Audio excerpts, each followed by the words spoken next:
കുട്ടികളെ നമസ്കാരം. 56-ാമത്തെ ശ്ലോകം ബാലോപദേശത്തിൽ, അതാണ് ഇനി നമ്മൾ ഇന്ന് നോക്കാൻ പോകുന്നത്. അതിലും ഈ മതം ഉള്ള ആൾക്കാരെ എങ്ങനെ വേർതിരിച്ച് മനസ്സിലാക്കാൻ പറ്റും എന്നുള്ള അവരുടെ ഓരോ സ്വഭാവവിശേഷങ്ങൾ വീണ്ടും വിസ്തരിക്കുകയാണ്.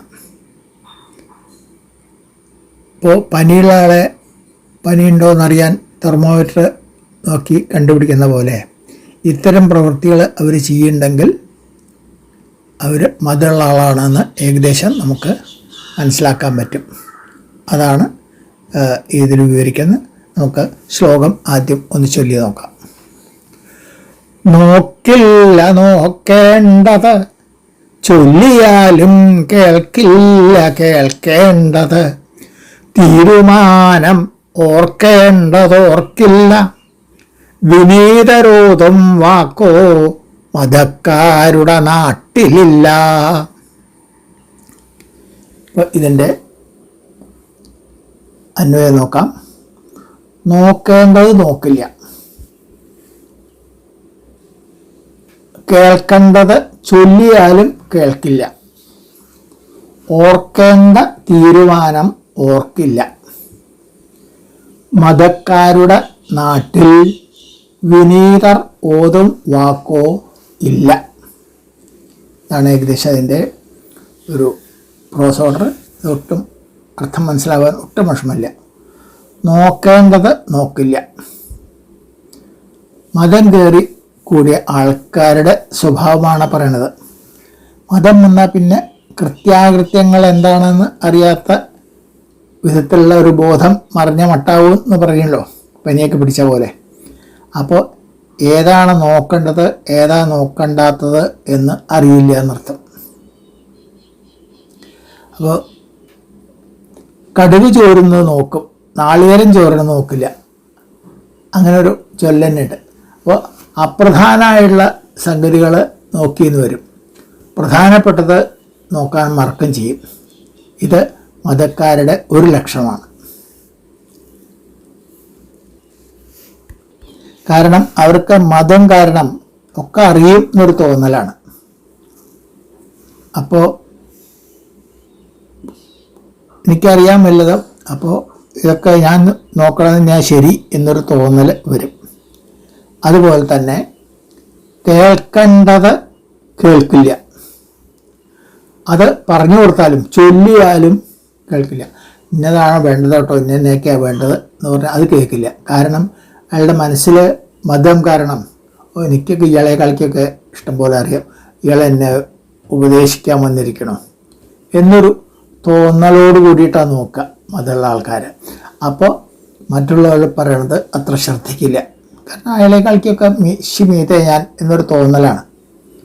അപ്പോൾ അവർ കേൾക്കേണ്ടത് പറഞ്ഞു കൊടുത്താലും കേൾക്കില്ല. ഇതും മതത്തിൻ്റെ ഒരു ലക്ഷണമാണ്. പിന്നെ ഓർക്കേണ്ട തീരുമാനം ഓർക്കില്ല. തീരുമാനിച്ചിട്ടുണ്ടാവും ഇന്ന വിധത്തിൽ വേണം, ഇന്നത് വേണം, പക്ഷേ ഈ മതം ഉള്ള ആളാണെന്ന് വെച്ചാൽ അത് ഓർക്കില്ല, അത് ശ്രദ്ധിക്കില്ല, അത് ഓർമ്മക്ക് അത് മറന്നു വരും. ഇപ്പോൾ ചില ഉദാഹരണം പറയാച്ചാൽ 9 മണിക്ക് ഇന്ന ഇതിന് ഉദ്ഘാടനത്തിന് വരണം എന്ന് പറഞ്ഞാൽ അദ്ദേഹം ചിലപ്പോൾ 9, 10, 1 മണിക്കൂറൊക്കെ വൈകിട്ടാണ് വരുള്ളൂ, ആ സമയത്ത് വരില്ല. അപ്പോൾ ചിലവർ ഞാൻ വളരെ തിരക്ക് പിടിച്ച ആളാണെന്ന് വിചാരിച്ചോട്ടെ എന്ന് വിചാരിച്ചിട്ടുള്ള അത്, അല്ലെങ്കിൽ അവരൊക്കെ എൻ്റെ കീഴിലുള്ള ആൾക്കാരല്ലേ, അവരവിടെ കാത്തു നിൽക്കട്ടെ എന്നെ, ഞാൻ കുറച്ച് തിരക്ക് പിടിച്ച ആളാണ് എന്നുള്ളൊരു അഹന്ത കൊണ്ടും ആ തീരുമാനം ഓർക്കേണ്ടതാണ്. ശരിക്കും 9 മണിക്കാണ് അവിടെ എത്തേണ്ടത്, 9 മണിക്ക് ഞാൻ അവിടെ എത്തണം ഓർക്കില്ല, പക്ഷെ അത് ഓർക്കില്ല. കാരണം മനസ്സിൽ മുഴുവൻ ഇതാണ്, അഹന്തയാണ്. പിന്നെ വിനീതർ എന്ന് പറഞ്ഞാൽ വിനയാന്വിതർ, വിദ്യാസമ്പന്നർ, ഓതുന്ന പറയുന്ന വാക്ക് മതക്കാരുടെ നാട്ടിൽ തന്നെ ഇല്ല എന്നാണ് പറയണത്. അപ്പം മതമുള്ള ആൾക്കാർ ശരിക്കും നാട്ടിലെല്ലാവരും ഉണ്ടാവുമല്ലോ, വിനീതന്മാരും ഉണ്ടാവും, മതമുള്ള ആൾക്കാരുണ്ടാവും, സാധാരണക്കാരുണ്ടാവും. അപ്പോൾ വിനീതം എന്ന് പറഞ്ഞാൽ വിദ്യാസമ്പന്നരായ ആൾക്കാരാണ് വിനീതന്മാർ. വിനയം വിദ്യ തൻ ഫലം എന്ന് തന്നെ ഒരു ആപ്തവാക്യമുണ്ട്. അവരോട് ചോദിക്കാൻ മതമുള്ളവർ മെനക്കെടില്ല. അവർ സ്വതവേ വിനയാനുതരാണെന്ന് വെച്ചാൽ അവർ ചോദിക്കാതെ പറയൂല, ചോദിച്ചാലേ ഉത്തരം പറയുള്ളൂ. അപ്പോൾ ചോദിക്കുന്നില്ല. മാത്രമല്ല മതക്കാരുടെ വിചാരം അവർക്ക് മുഴുവൻ അറിയാമെന്നാണ്. അപ്പോൾ വിവരമുള്ള ആൾക്കാരോട് ചോദിച്ചാൽ അതൊരു മോശമാണ്, അതിൻ്റെ ആവശ്യമില്ല, കാരണം എനിക്കൊക്കെ അറിയാം എന്നുള്ള ഒരു വിചാരമാണ് ഇവരുടെ മനസ്സിലുണ്ടാവുക. അതായത് ഈ സ്വേച്ഛാധിപതി പോലെ മറ്റുള്ളവരുടെ അഭിപ്രായമൊന്നും അന്വേഷിക്കാതെ കണ്ട് അവനവൻ്റെ ഇഷ്ടം പോലെ പ്രവൃത്തി ചെയ്യുക. അതാണ് വിനയാന്വിതന്മാരുടെ വാക്ക് അവിടെ കേൾക്കില്ല എന്ന് പറഞ്ഞാൽ അവരെ മിണ്ടാൻ തന്നെ സമ്മതിക്കില്ല, അവരോട് ചോദിക്കില്ല. അപ്പോൾ ഇത്തരം ആൾക്കാർ ആണെങ്കിൽ അവർ മതം എന്നുള്ള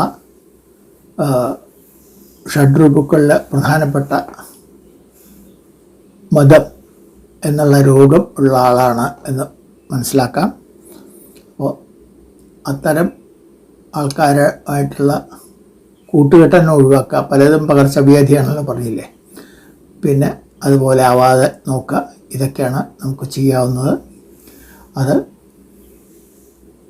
കൂടുതൽ ഉദാഹരണങ്ങളും അവരുടെ സ്വഭാവവിശേഷങ്ങളും വിസ്തരിച്ചുകൊണ്ട് ഉറവങ്കര നമുക്ക് പറഞ്ഞു തരികയാണ്. നമുക്ക് ഈ ശ്ലോകം ഒന്നുകൂടി ചൊല്ലാം. നോക്കില്ല നോക്കേണ്ടത്, ചൊല്ലിയാലും കേൾക്കില്ല കേൾക്കേണ്ടത്, തീരുമാനം ഓർക്കേണ്ടതോർക്കില്ല, വിനീതരോതും വാക്കോ മതക്കാരുടെ നാട്ടിലില്ല.